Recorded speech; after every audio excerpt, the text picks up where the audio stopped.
मामा यही ठाउँ हो त हजुरबा बसेको? ल यहाँ कस्तो थियो पहिला भन्नु त? यहाँ चाहिँ ज्योतिष पढ्ने, कर्मकाण्ड पढ्ने, वेद चण्डी रुद्रीको पाठ लाउने विद्यार्थीहरू हुन्थे। बाले हामीलाई पाठ लगाइदिन्थ्यो, हामीले तिनलाई लगाइदिन्थ्यो। त्यसरी यहाँ चाहिँ यो 30 सालतिरको कुरा होला होइन, 30-32तिरको कुरा होला। त्यति बेला चाहिँ यो चाहिँ एक खालको एकदमै ठुलो ज्योतिषको केन्द्र थियो र यतातिरका लागि एक खालको गुरुकुल पनि थियो। हजुर। अब स्वामी परमानन्द पनि यहाँ आउँदा यहाँ बस्ने।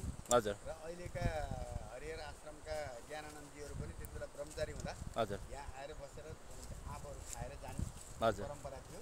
हजुर। र योगी नरहरिनाथले पनि यतातिर हिँड्दाखेरि यहाँ चाहिँ पण्डित शालिग्राम विद्वान मान्छे हुनुहुन्छ भनेर यहाँ आउनुहुन्थ्यो र उहाँले खास गरेर कोटियोम गरेर गराउँदा हजुर महासङ्कल्प पढ्न सक्ने गुलिनो मान्छे भनेको शालिग्राम पण्डितै हुन् भनेर हाम्रो बाबा लिएर जाने त्यो विद्युत परम्परा थियो। अच्छा। त्यसरी यो त्यति बेला एकदमै यो भाइब्रेन्ट ठाउँ थियो। धेरै मान्छेहरू यहाँ चाहिँ तपाईँको चिना हेराउन, हात हेराउन आउँथ्यो र बुवाको कस्तो क्षमता थियो भने अब उहाँको मुड हुन्थ्यो, मुड भएको बेला चिनै नहेरिकन यत्तिकै पनि निधार हेरेर भनिदिनु है। हजुर। त्यस भएर उहाँ चाहिँ उहाँको स्वभाव चाहिँ अलिकति दुर्वासा ऋषिको जस्तै प्रकृतिको थियो है।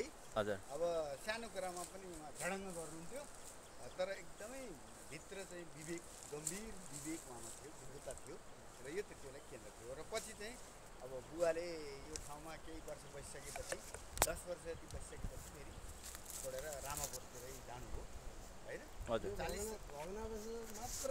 40 सालतिर बुवा